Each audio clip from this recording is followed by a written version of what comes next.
Hey, this is Derek. Let's talk for a minute about the debt that feels like it never ends.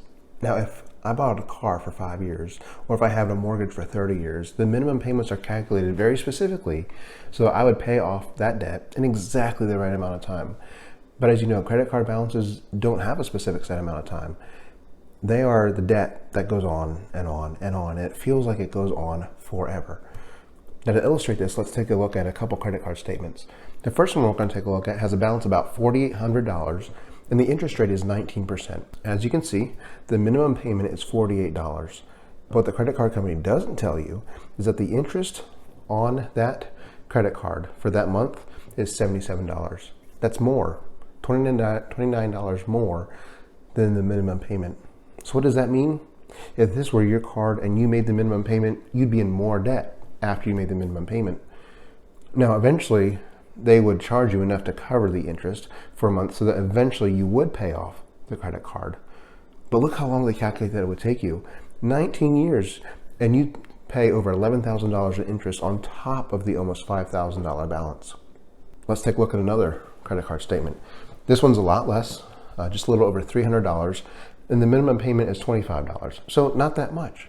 But look, it would take me over a year to pay it if it were my credit card, and I would pay more in interest than is currently on my credit card. And that's if I don't put another purchase on my credit card. Now, what does this mean? Here's what this means. If I have a $4,800 car loan that I take out today for 4 years, if I make the minimum payments on it, in 4 years from today, I will own that car outright. 100% I will own that car. Take that credit card that I mentioned earlier for $4,800 balance. If I made the minimum payments on that, in 4 years, I would pay off only $300 of the balance. I would still have $4,500 to pay off, despite the fact that I paid $3,700 in minimum payments. So maybe you're wondering, does my minimum payment cover my interest? Well, there's an easy way to figure that out. Take your last credit card statement, take your balance times your interest rate divided by 12, and that is the interest that you're being charged every month.